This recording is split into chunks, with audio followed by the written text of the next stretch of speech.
Number 1. Have any of you been in such dire straits you would do just about anything to make some money? Some of you might, and some of you might not. Sadly, this situation presented itself to me recently. Last year I was employed by a multinational company, or MNC. I was offered a contract position that was sadly not renewed at the end of the term. Since this is a subreddit nosleep, I served my time there with a decent KPI result, but shit happens. Fast forward a few months later, and I still haven't found a job, and with a family to support, finances were fast depleting.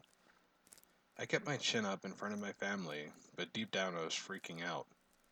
Now, the beauty of growing up in Southeast Asia, Malaysia to be exact, is that you will never be short of get rich quick schemes, mostly illegal, some supernatural. Since I would like to stay out of jail, I opted for the far riskier supernatural option.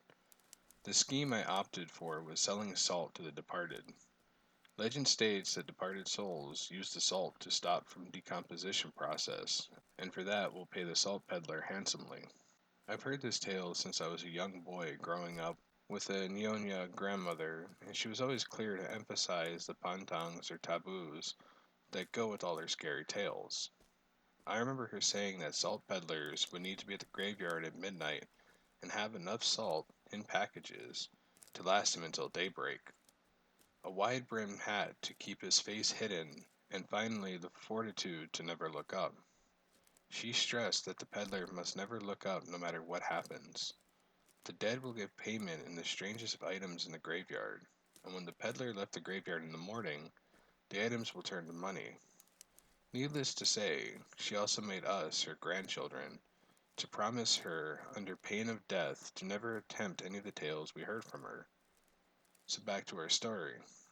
I got to a graveyard a little ways out of the capital, and with my salt and wide brimmed hat in tow, finding a clearing with a tall tree and proceeding to sit down and start preparing my salt. As luck would have it, there was a gentle breeze in the air that coupled with the silence of the graveyard. Let's just say my fortitude was tested. Still, under the tree with my head bowed, I thought to myself if the myth was even true, until I suddenly noticed the unmistakable smell of roadkill in the air. It was similar to that of something that had died for a week, except stronger. There was a rhythmic rustle of the grass that sounded like it was heading towards me, and before I could react, a decomposing hand appeared in my line of sight. I can still recall vividly the image of the hand, with its darkened skin in tatters and exposed rotting flesh and bone shaking slightly. I placed a small packet of salt on the rotting hand, and a few seconds later the same hand dropped some dried leaves in front of me. This went on the entire night, and the arrival of hands were always preceded with a soft, slow rustling of grass. The smell of rotting flesh filled the air for the entire night. For those of you who grew up in the region, I know we were told that you would smell the scent of jasmine flowers when the spirits are around you. The payment ranged from dried leaves, insects, to even half-burnt hell money. Sitting there with my head bowed, I could not wait for the arrival of daybreak, and just when I thought I would have no more customers for the night, I heard the sound that haunts me until this day. It was a soft cooing gurgle that accompanied the rustle of grass, and a very small hand appeared outstretched, its skin still very much intact with no flesh exposed. The hand was bloated, but otherwise it looked like the hand of a young child, no more than 2 years old. I placed a small packet of salt on its hand, and it dropped a pacifier into my lap. I was shocked and curious at the same time. Every fiber of my being screamed for me to look up, but I resisted that temptation. I stole quick glances with my peripheral vision that the sky was still inky and dark, but I began to notice soft chirping of birds in the distance, and the slow disappearance of the roadkill smell in the air.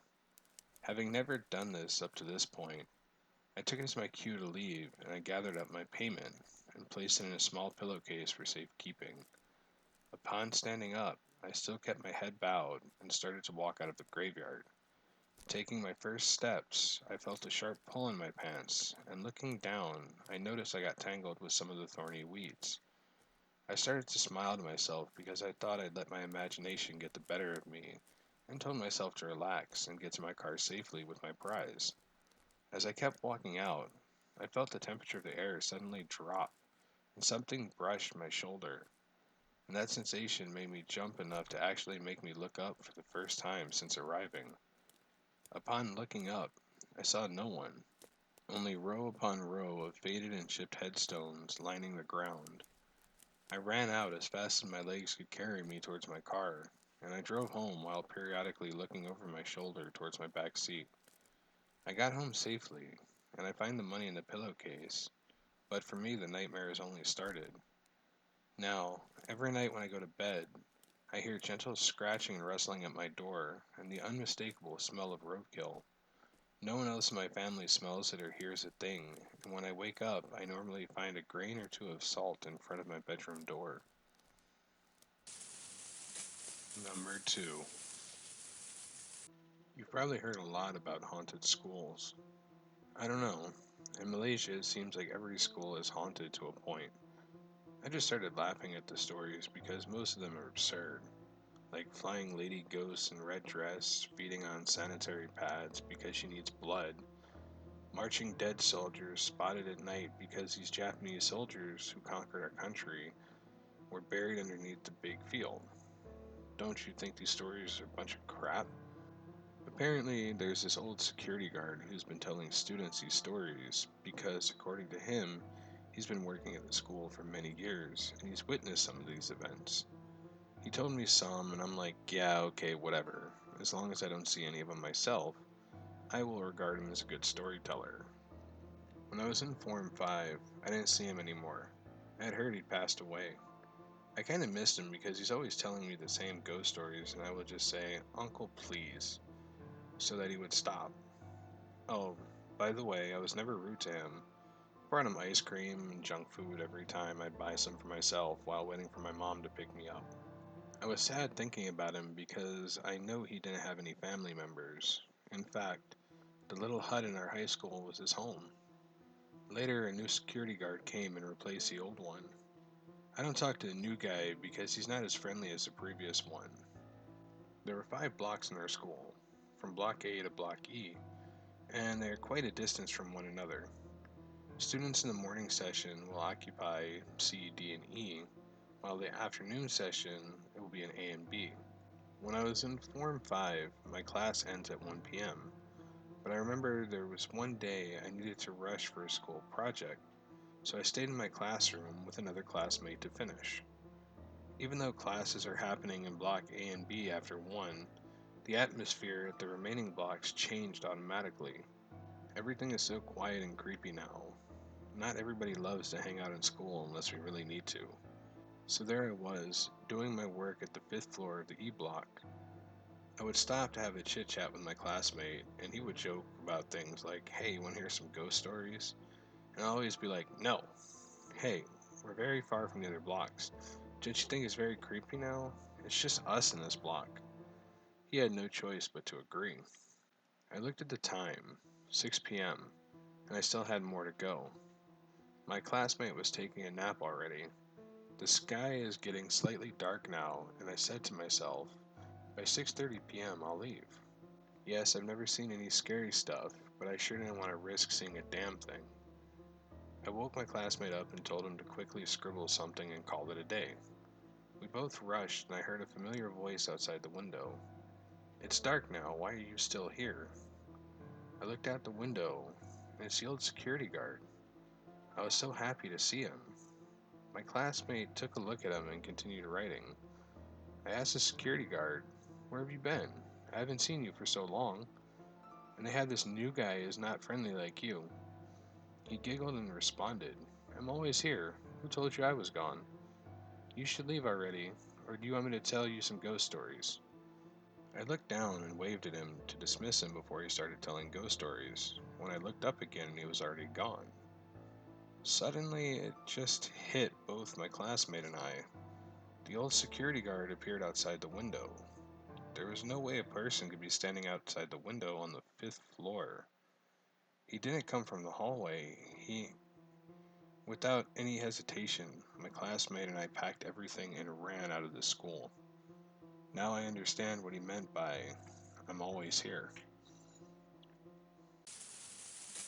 Number 3. A few weeks ago, my boss told me he was going back home to Malaysia to attend his brother's wedding. I'd never met his brother before, and was surprised when he told me that I was invited as well. My boss and I were close, but I never thought he'd make me his plus one. Turns out he just didn't want to be alone in his very strict Muslim family, and dragged me along so they had someone else to be disgusted with. After the wedding was over and done with, my boss, who I'll refer to as Mo, took me on a tour of Malaysia. On our last day, he took me to his old university where a friend now lectures. After looking around the place and showing me some of the places he used to hang out and smoke weed on campus, he took me to meet his friend who went by Mikey. After introductions were done, they did what every group of people do when they see each other for the first time in a long time. They reminisce. They talked about high school, university, and all the crazy stuff they did when they were kids. To me, the stories sounded reasonably to me, the story sounded reasonably normal. But then they grew up in a strict Muslim society, and I grew up in Australia, so what do I know? At one point, however, they started to talk about their old girlfriends, and the name Triss was mentioned. When Mikey brought Triss up, I saw Mo's face freeze. A dark shadow hung over his eyes, and all traces of a smile faded from his face. Intrigued, I asked what was bothering him, and he told me what happened.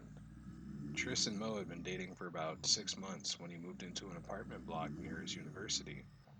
The apartment he booked was shared with 5 other guys, including Mikey. The block itself was packed with families. The walls were so thin they had to be careful about making too much noise.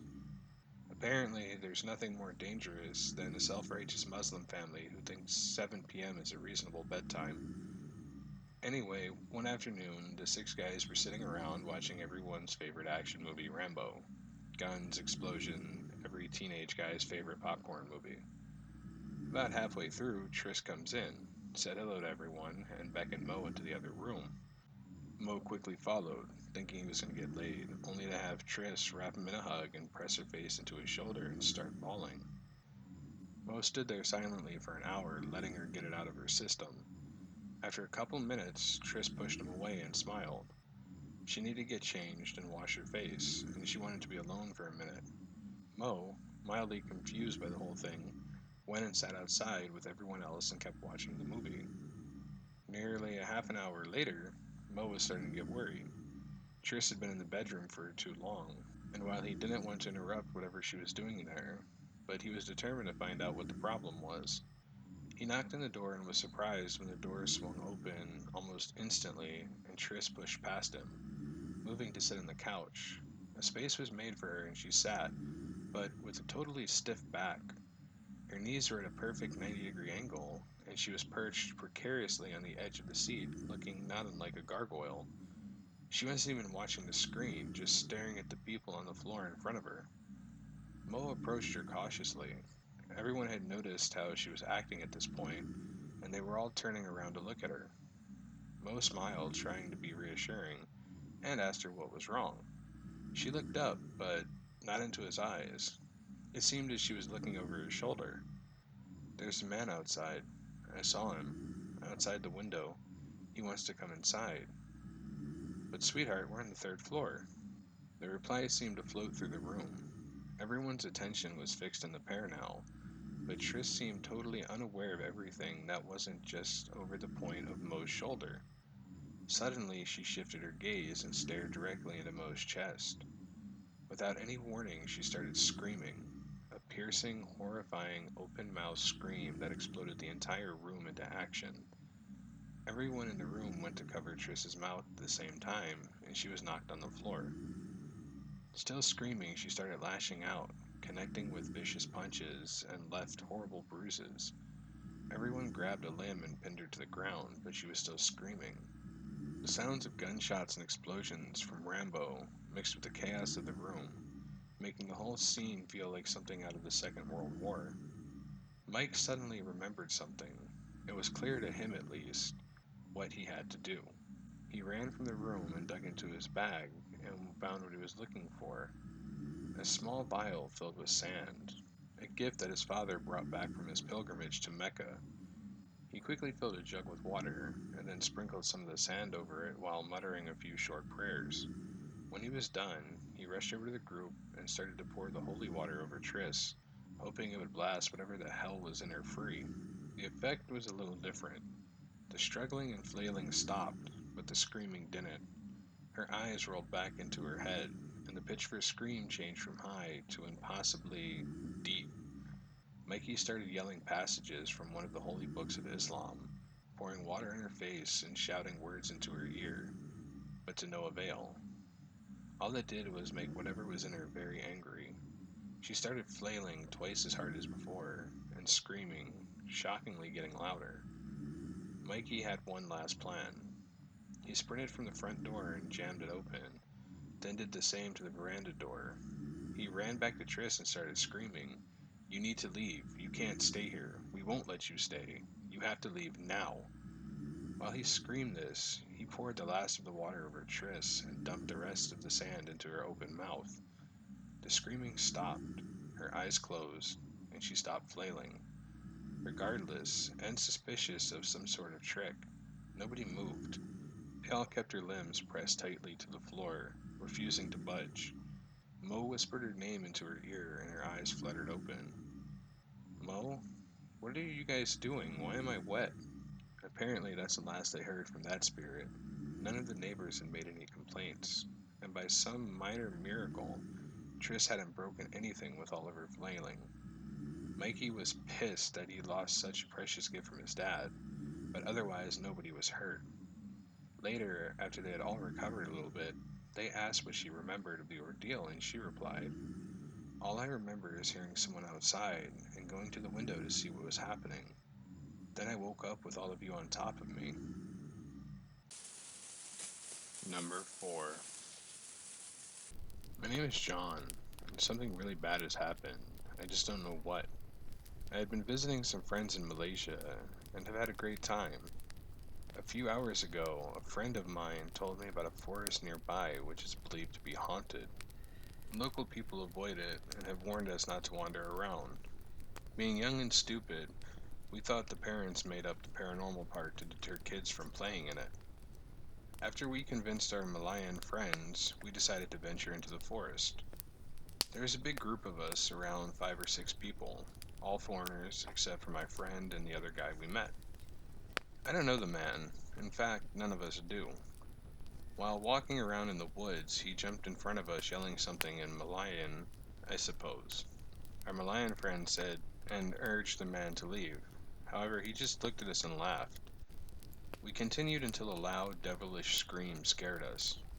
For some reason, it scared me more than other people, and my first instinct was to jump off the trail and head into the thick woods. I ran until the voices of my friends were muffled and realized I was lost. I became panicked and even more scared. I tried to go back the way I came, but of course it wasn't as simple. I walked, but heard nothing and saw nothing. The world seemed gray and dead. After a few minutes of walking, I finally saw a friend of mine. I was certain he had noticed me as well, since he raised his hand near his mouth and started to yell while looking in my direction. I thought he was messing with me, but of course the reality is never as simple. I started running towards him, shouting and waving, and he did the same. He was about to run right into me, when out of fear I closed my eyes. My legs were shaking when I realized he had run right through me. He continued walking away and I followed him. I was certain they were pulling a prank on me somehow. More of my friends joined him and they began talking as if I weren't there. I was invisible to them. No matter what I did, no matter how much I yelled, punched, or kicked, they were unfazed. They decided to run back to the trail and wait for me there. I tried to follow them, but they moved too fast. Even Brad, who was overweight, ran faster than I did. I collapsed on the ground, trying my best just to breathe. The panic was starting to get me. No birds, no crickets, and no sound of any kind. Nothing but an unsettling growl which echoed through the forest. My phone battery is at 11%. I tried calling them or using the internet for something, but only a few apps work, and all I can hear is the growl getting closer.